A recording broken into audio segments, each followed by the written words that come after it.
¿Qué podemos decir con respecto a lo que está sucediendo? A mí me gustaría remarcar que cuando hablamos de educación superior hablamos de por lo menos dos mundos bien distintos.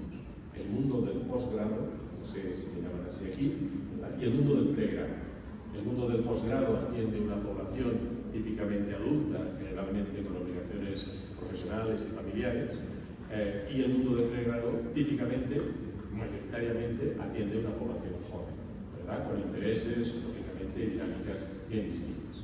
A la hora de hablar de las tendencias de futuro, yo voy a hablar en primer lugar de lo que vemos que está sucediendo en el ámbito del posgrado.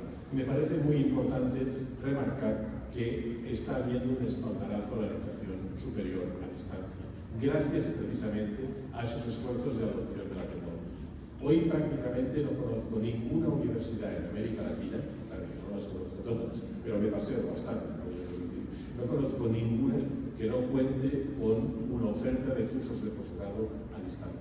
De hecho, nuestros datos muestran que actualmente el 35% de la oferta de posgrados es enteramente a distancia, por comparación a lo que era el 15% en el año 2020. Por lo tanto, el crecimiento ha sido espectacular. Pueden pensar que un tercio no es mucho, pero sigue siendo muchísimo en comparación a lo que teníamos en el año 2020. En segundo lugar, muy importante también, todo esto coloca el énfasis en que a día de hoy, en un contexto de creciente globalización, es prácticamente impensable hacer una oferta de cursos de educación superior a distancia, de posgrado, donde no haya un componente de movilidad. Para que se hagan una idea, en América Latina y el Caribe, menos de un 1% de los estudiantes de educación superior participan en programas de movilidad física. Menos del 1%. Eso significa que estamos hablando de una élite muy privilegiada. Pero gracias a la tecnología podemos ofrecer soluciones, como por ejemplo la movilidad virtual, que a día de hoy son absolutamente imprescindibles en la formación de posgrado. Porque buena parte de los estudiantes que están en situación justamente de esperar que una formación de posgrado les dé un empujón en su carrera profesional o académica, necesitan beneficiarse precisamente de esas interacciones internacionales. La tecnología nos puede ayudar. En tercer lugar, la emergencia, y esto me parece muy interesante, de fórmulas que van más allá de la tan conocida hibridación, como por ejemplo HyFlex. Aquí, con una imagen quizá quedará más bien resuelto. La idea que empezó en las escuelas de negocios y cada vez más está expandiendo las universidades que cuentan con recursos económicos. La idea es muy simple. Si ustedes quisieran hacer o se plantearan cursar ahora estudios de posgrado, otros, porque probablemente muchos de ustedes ya los tienen, ¿cuál es el primer criterio que desearían poder encontrar en esa oferta, aparte de la calidad? En mi caso, yo buscaría flexibilidad. ¿Sí? Es decir, que yo me pudiera gobernar lo mejor posible, que no tuviera que ir a clase de 7 a 8 y luego tomar un Uber para ir al trabajo y luego volver. No, lo que quiero es flexibilidad. HyFlex lo que ofrece es que el mismo estudiante hoy puede decidir venir al aula y beneficiarse de las interacciones sociales y de todo tipo que pueden existir en el aula y mañana, sin embargo, asistir virtualmente. La idea, desde el punto de vista intuitivo, es muy simple. Desde el punto de vista tecnológico es muy costosa.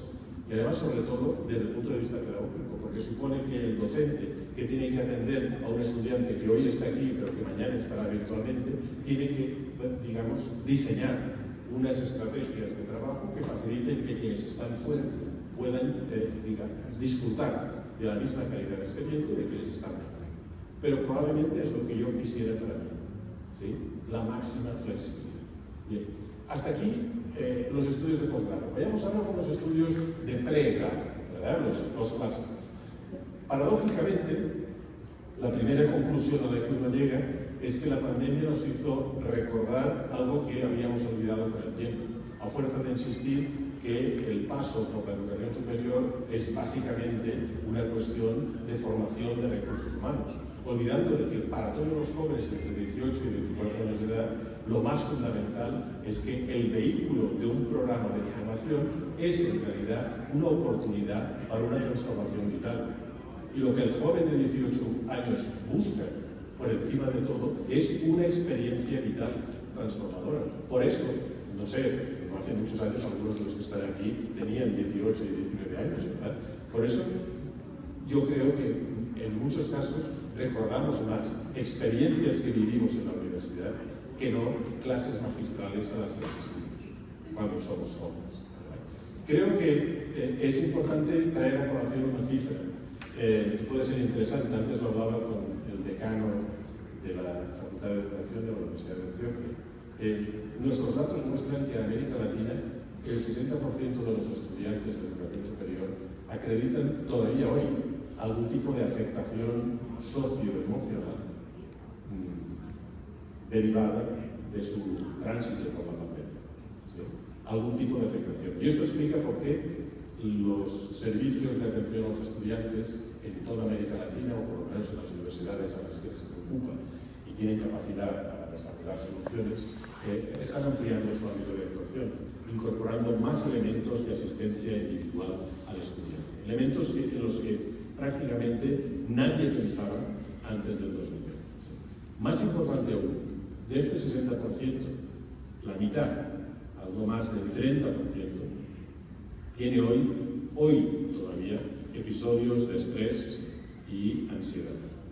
Y por tanto, en muchos casos necesitan incluso medicación. Esto demuestra la importancia que tiene haber sustraído casi 2 años en un periodo de formación y de socialización muy importante para el joven de, en particular, 18 y 19 años de edad. Imagínense, el joven que terminó la educación secundaria, que esperaba y que necesitaba acceder a un contexto, digamos, de educación con otros jóvenes, ¿verdad? Y que se encuentra de pronto limitado en su propio hogar, ¿verdad? Esta es una cifra muy importante y tiene que hacernos recordar que cuando estamos en una institución de educación superior, ciertamente tenemos la obligación de ofrecer formación que inevitablemente tiene que ofrecer oportunidades de desarrollo personal, económico, social, pero por encima de todo, cuando hablamos de jóvenes, estamos comprometidos también con su desarrollo como personas. Segundo elemento, aquí sí que parece claro que el saldo fundamental será la hibridación en los soportes. La idea de que los cursos en las instituciones de educación superior no se limitan a lo que sucede en el aula, sino que tienen una vigencia, gracias a las plataformas, de 24 horas al día, 7 días a la semana. Esta idea que queda francamente reflejada en lo que desde hace años venimos denominando la hibridación. A diferencia de HyFlex, de lo que se trata es de que los contenidos que en buena medida ya existen porque los grabamos durante la época de la pandemia, se conviertan en contenidos y en recursos al servicio del proceso de aprendizaje. Y esto genera, enseguida lo verán, nuevas dinámicas también. La idea es que las aulas universitarias cada vez se parecerán más a esto. El éxito que esto pueda tener es relativo y es todavía para otra charla, ¿verdad? Por ejemplo, cuando los estudiantes en una institución de educación superior tienen el derecho a estar conectados mientras dura la sesión de clase, cada 3 minutos están revisando su WhatsApp. Cada 3 minutos. ¿Sí? El principal cambio que esta situación parece haber generado es lo que denominamos un cambio topológico. ¿Por qué? Porque la preocupación fundamental del docente es moverse de donde estoy yo hacia el final del aula, porque es la única manera en que puede ver qué está sucediendo en las pantallas de los ordenadores. Entonces, la única forma de conseguir que esto sea un éxito es realmente, literalmente, darle la vuelta. ¿Sí? Probablemente hayan oído hablar de la clase invertida, que es probablemente la fórmula, que no es esto, ni mucho menos, esto es una pequeña broma, es la forma más exitosa que tenemos de hibridación. Y consiste, de nuevo, intuitivamente, en algo muy simple, en aprovechar aquellos materiales digitales que ya tenemos, en buena medida porque hicimos un gran esfuerzo durante la pandemia, para que el estudiante pueda prepararse, acceder al contenido antes de llegar al aula. De manera que cuando llega al aula no podemos sencillamente explicarle aquello de lo que nosotros mismos hemos puesto a su disposición, un vídeo, porque es lo que hicimos durante la pandemia. El estudiante espera que entonces sucedan cosas distintas en el aula. ¿Y qué puede suceder? Pues, por ejemplo, el aprendizaje basado en programas, en proyectos, en problemas. ¿Sí? Lo que significa que hemos de colocar el énfasis no tanto en la transmisión de contenidos, que seguirá siendo importante, sino sobre todo en el desarrollo de competencias. La idea de que el estudiante viene a la universidad no solo para que le transmitamos contenido, sino para hacer algo con ese contenido. Es como si viniera a nosotros para aprender a nadar o aprender a ir en bicicleta. Ciertamente le podrían dar clases teóricas, ¿no?, sobre lo que es el desplazamiento de los líquidos o lo que es la inercia, el movimiento, pero lo importante es que más tarde o más temprano se monte en una bicicleta o se lance a la piscina. Y eso es lo que permite hacer el aula híbrida. La idea de que venimos aquí para formarnos como investigadores, como profesionales, vengamos al aula a remangarnos para hacer un proyecto, para resolver un problema. Y para eso necesitamos previamente, antes de venir al aula, habernos preparado concienzudamente, haber leído lo que había que leer, haber hecho los ejercicios que había que hacer. Todo esto tiene éxito con dos condiciones. La primera nos la muestra la investigación empírica, y es que la hibridación, esta idea de combinar la presencia, de una manera distinta en el aula para hacer aquellas cosas que no se pueden hacer a través de una plataforma, y por el contrario, utilizar la plataforma para todo aquello que se puede hacer bien a través de la plataforma, funciona si y solo si tenemos una metodología pedagógica que aprovecha al máximo esa experiencia en el aula. Eso es, por ejemplo, lo que hace el aprendizaje basado en proyectos o basado en programas. ¿Sí? Eso es lo que hace, aprovechar esas dinámicas, ¿no? Ciertamente, los resultados desde el punto de vista académico son muy importantes, con un efecto de aproximadamente medio punto, que es muy importante en este contexto. Y en cualquier caso, genera, esto también me parece muy importante, una mayor satisfacción en los estudiantes. Por tanto, se podría decir que si hay un marco pedagógico adecuado, el estudiante aprende más y aprende mejor. ¿Sí? Eso no significa que haya que abandonar la lección magistral, pero fíjense, después de la experiencia que hemos tenido todos en la pandemia, ¿de verdad creen que cada año tenemos que repetir la misma lección? ¿O podemos grabar una vez esa lección y dejarla al alcance de todos los estudiantes y de otras personas? Por tanto, esto me parece muy interesante porque acredita que efectivamente lo que hagamos con la tecnología y sus resultados depende del marco pedagógico en el que trabajemos. Y lo segundo, que también hay que acreditar, que no está aquí, tiene que ver con la formación de nuestros estudiantes de educación superior durante su paso a través de las escuelas. Miren, si me permiten, les voy a contar una experiencia personal, algo que no me han explicado respecto a mi currículum. Yo estuve un año, un curso académico como profesor visitante en Indiana, en Bloomington. Un lugar muy bonito, con mucho frío, muchas vacas, buena carne, en fin, me lo pasé muy bien. Y yo era un profesor joven en esa época. Entonces me sorprendió, en primer lugar, que en las aulas había menos estudiantes de los que yo estaba acostumbrado a ver en Barcelona. ¿Sí? Eran aulas en las que teníamos el seminario 10, 12, 15 estudiantes. Y en segundo lugar, que los programas, estoy hablando de finales de los años 80, los programas, en lugar de tener una definición, los programas de las asignaturas, en lugar de tener una definición de los contenidos, una bibliografía, esto es lo que yo había visto siempre, en fin, no sé si todavía es lo que se hace aquí, era más bien una especie de calendario, ¿sí? Donde se decía, esta semana el tema es este, por ejemplo, las desigualdades económicas, ¿sí? Estas son las lecturas, 3, que tenéis que realizar, y en clase discutiremos esta pregunta, o estas dos preguntas. Entonces, yo iba a clase y yo veía, supongo que muchos de ustedes han tenido experiencias con estudiantes norteamericanos o han estado en Estados Unidos. Espero que estarán de acuerdo conmigo en que si algo tienen es que se mueren de ganas de intervenir. ¿Sí? Bueno, pues esta gente, en esa universidad, como en tantas otras, se había leído los artículos y tenía ganas de intervenir, tenía cosas que decir, tenía cosas con las que interpelar. Entonces yo avispado, joven profesor, volví a Barcelona y pensé, bueno, esto que he aprendido en Estados Unidos, esto lo voy a hacer yo en Barcelona. Lo hice y fue un desastre.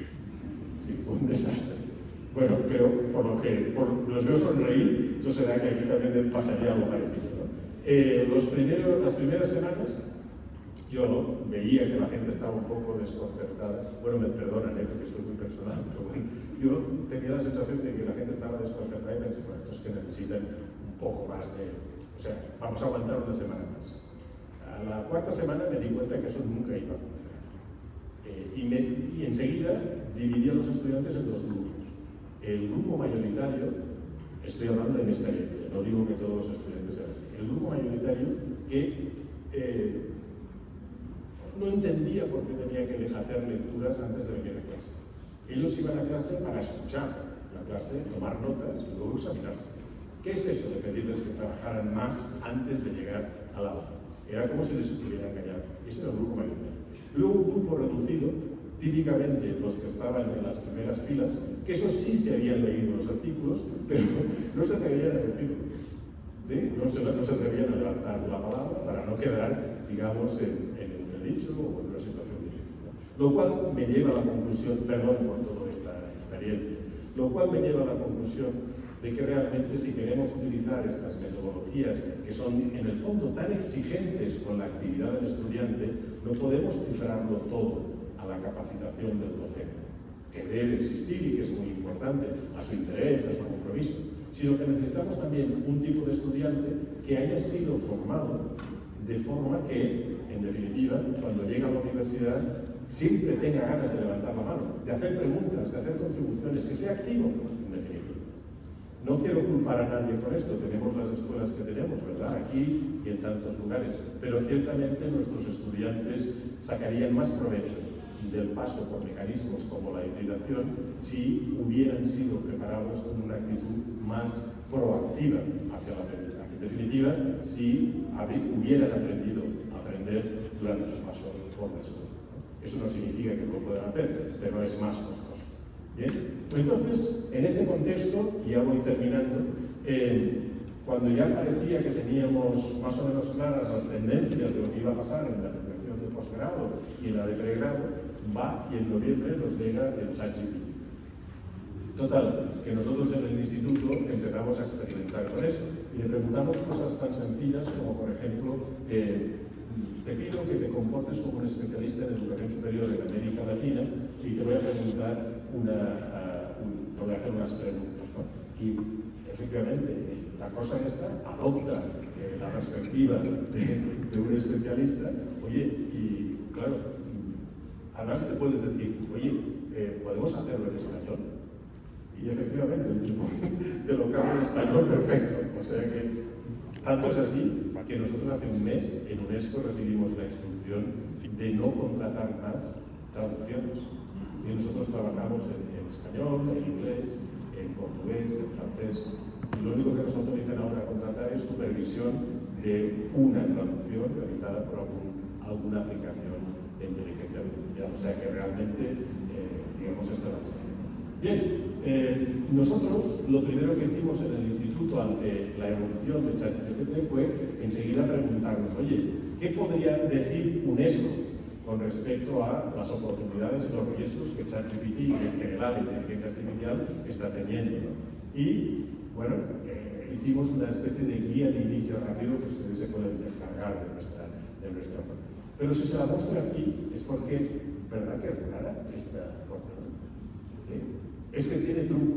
Le pedimos también a una aplicación de inteligencia artificial, oye, haznos una imagen de cómo sería la inteligencia artificial yendo a su primer día de clase en la universidad.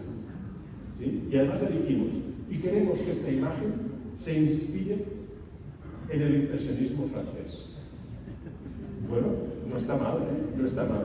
Lo único que puede parecer un poco sorprendente, no sé si ustedes lo perciben, a mí me dio esa sensación. Primero, ya es raro, puede parecer raro que cuando hablas de elementos como universidad y demás, aparezca una mujer, ¿sí?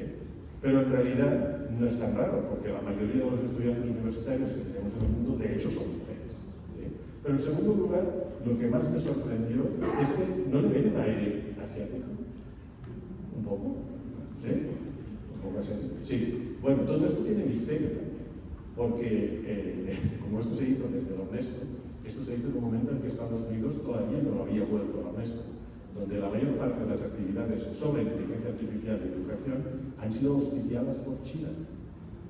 Por tanto, no nos sorprenda que haya una cierta predilección del sistema que nosotros utilizamos para este elemento. En cualquier caso, a lo que voy, esto está cambiando realmente la forma en que incluso publicamos nuestros informes, la forma en que hacemos nuestras portadas. No les digo ya la forma en que promovemos nuestro propio contenido. En este sentido, sí que me gustaría destacar las diferencias enormes que existen. Hablamos de inteligencia artificial, no hay ahora tiempo para desarrollarlo. Les dejo aquí, digamos, estas diferencias, porque venimos de un contexto en el que básicamente utilizamos en las universidades y cada vez más en las instituciones escolares también algunas plataformas con algo de inteligencia artificial predictiva, que es básicamente, por ejemplo, para entenderlo muy rápidamente, la que nos da avisos en las universidades cuando, por ejemplo, el estudiante lleva mucho tiempo sin conectarse a la plataforma o no sube sus ejercicios, etc. Entonces, la plataforma, lo que estoy diciendo es muy básico, te advierte de que sería bueno que tomaras algún tipo de acción con ese estudiante, ¿no? Que le preguntaras, que le fueras a buscar, etc. Bueno, de lo que se trata en definitiva es de acumular datos sobre el comportamiento de los estudiantes y a partir del análisis cuantitativo, ¿verdad?, intentar predecir comportamientos futuros y sugerir pautas de acción al docente. Esto es lo que tenemos aquí, ¿sí? Pero la que nos preocupa más es la inteligencia artificial generativa, la que tantos problemas nos está trayendo, por ejemplo, con ChatGPT y otras alternativas. Muchos docentes, colegas, es que claro, ahora, si les preguntas, por ejemplo, les dices, bueno, la semana que viene o dentro de 3 meses quiero que me traigan un ensayo sobre las 3 causas fundamentales de la Revolución Americana. ¿Sí? 3 meses. Entonces, claro, no tengo ninguna certeza de que lo vaya a utilizar ChatGPT y que me traiga algo que además yo me lo leeré y no voy a saber si lo ha hecho él o lo ha hecho ChatGPT, porque no hay manera humana de... Entonces la pregunta que uno se tiene que hacer es, pero ¿es así como hacemos? O sea, nosotros le decimos al estudiante, dentro de 3 meses o una semana, tráeme esto hecho y yo te pondré una nota. ¿Es así como funciona? O por el contrario, deberíamos decir al estudiante, oye, la semana que viene o mañana, ven con la lista de lecturas y yo te la validaré. Y la semana que viene, la otra, vienes con las ideas fundamentales que has extraído de esas lecturas y las comentaremos. Y luego, la otra semana vienes y me formulas un par de hipótesis y las comentaremos. Y luego, finalmente, las 2 últimas semanas empiezas a redactar sobre la base del trabajo que hemos hecho. Eso sí que es un proceso formativo. Y ustedes me dirán, bueno, pero ¿quién hace eso? Bueno, lo hace quien realmente tiene los recursos necesarios para ofrecer una educación superior de calidad. He puesto un ejemplo que para mí es más cercano, porque soy de ciencias sociales, pero lo mismo podrían hacer en el ámbito de las ciencias. Por tanto, la inteligencia artificial generativa nos va a plantear innumerables dudas, pero también es una oportunidad para reflexionar sobre qué es lo que consideramos una docencia de calidad y qué es lo que hemos venido haciendo hasta ahora. Importante también destacar algo que con frecuencia se desconoce, ¿no? Y es que cuando preguntamos internacionalmente, sobre todo comparando lo que era la situación en 2019 con lo que ha sido más recientemente en 2022, ¿por qué habría que hacer esfuerzos para adoptar la inteligencia artificial en la educación superior? Clarísimamente, los 2 temas más importantes en la última encuesta que tenemos tienen que ver con nuestra expectativa de que paradójicamente vamos a conseguir mejorar los resultados de aprendizaje de los estudiantes. Es decir, a pesar de que todo el mundo tenga mucho miedo, hay una cierta confianza de que gracias al uso razonable de estas aplicaciones vamos a conseguir que los estudiantes aprendan más y mejor.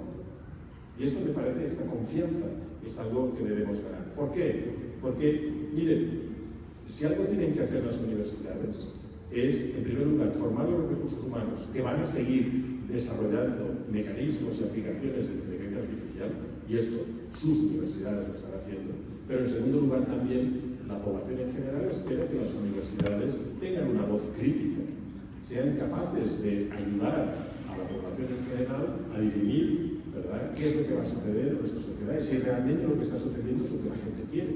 ¿Sí? A empoderarnos gracias al trabajo de investigación y de crítica social que una institución debe realizar.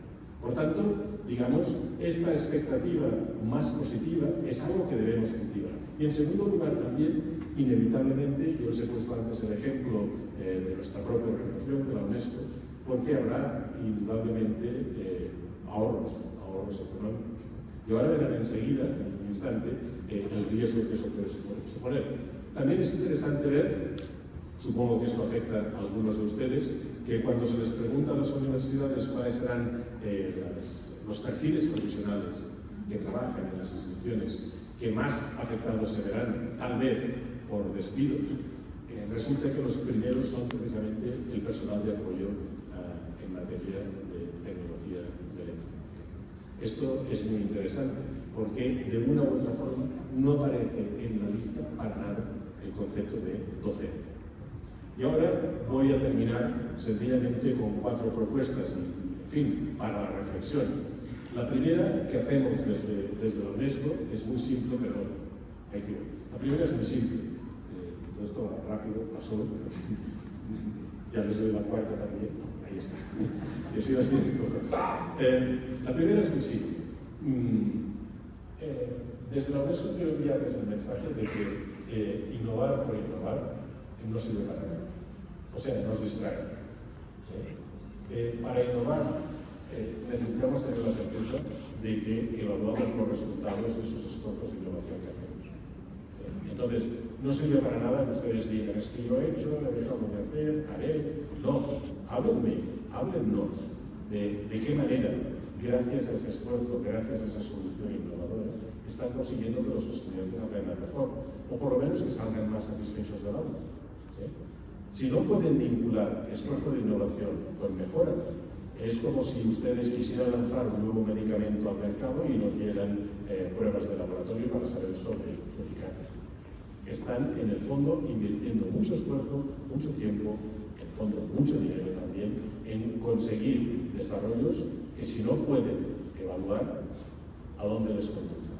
Por tanto, esta vinculación entre estos dos mundos, ¿no? El mundo de la innovación, que tiene un discurso muy positivo, muy épico, muy interesante, muy optimista, con el mundo de la evaluación, que es generalmente, digamos, un discurso más técnico, más negativo, que nos muestra efectivamente los desafíos pendientes, tenemos que combinarlos si queremos avanzar.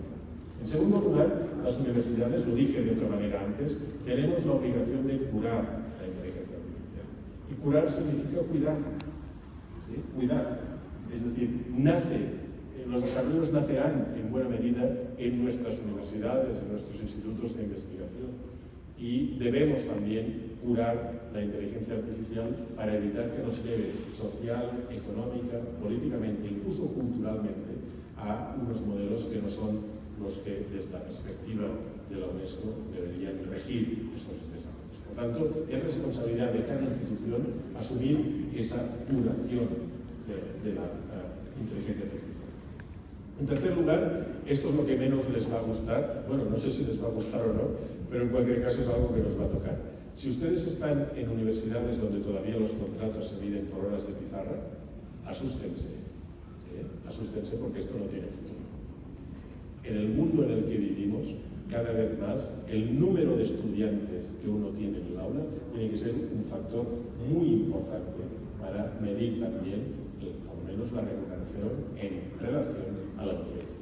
En el contexto en el que estamos trabajando, ¿recuerdan el ejemplo que puse de la Revolución Americana? ¿Sí? No es lo mismo tener 10 estudiantes que tener 50. Y por tanto no sería justo que los docentes cobraran lo mismo teniendo 10 que teniendo 50. ¿Sí? Porque lo que buscamos gracias a la tecnología es precisamente conseguir que aquello que podemos automatizar, aquello que podemos dejar en manos de sistemas inteligentes, por llamarles de algún modo, nos liberen a nosotros tiempo para podernos acercar a la persona del estudiante, al estudiante como grupo. Ese es el valor añadido que debemos conseguir. Y por tanto, necesitamos no solo desarrollar a las capacidades de los docentes para que no se miren, digamos, con estupor esos desarrollos tecnológicos, sino por el contrario también pensar de qué forma sus condiciones contractuales van a considerar estas nuevas variantes a las que nos estamos refiriendo. Dentro de 10 años la docencia universitaria y tal vez la educación media no se asemejarán demasiado a lo que tenemos nosotros, porque tendremos herramientas para hacerlo distinto. ¿Tenemos que seguir siendo remunerados por horas de pizarra? Ahí allá ustedes. Y finalmente, un último elemento, muy importante también. En el mundo actual, la educación superior ya no conoce fronteras. Si ustedes piensan que van a tener a los estudiantes colombianos cautivos en sus instituciones, se equivocan, porque cada vez más los estudiantes pueden acceder a programas de formación que están enteramente en la red, algunas veces cautivados sencillamente porque vienen de universidades o instituciones con nombres en inglés. Yo, por ejemplo, yo mismo, antes de ayer recibí una oferta de una universidad suiza para doctorarme. Bueno, yo ya tengo un doctorado, pero bueno, pues podría tener otro, ¿no? Para doctorarme sin necesidad de asistir a clases. Solo tengo que enviar una solicitud y 25.000 euros. Es fascinante. Pero bueno, a ver, no hace falta que se lo comente, ¿no? Pero además queda muy bien porque es una universidad suiza y demás. Este es el contexto en el que vivimos. Y así como ustedes pueden discernir la calidad de las ofertas que se ponen a su disposición, quizá los estudiantes jóvenes y sus familias, sobre todo las familias que no tienen referentes para poderlo evaluar adecuadamente, caerán en la trampa. De hecho, están cayendo en la trampa. Esto es tremendamente importante y necesitamos garantizar, y ahí el papel de organizaciones como la UNESCO, necesitamos garantizar efectivamente que generamos un esfuerzo compartido de lo que significa una educación superior de calidad en el siglo XX, que es necesariamente una educación superior soportada por la tecnología.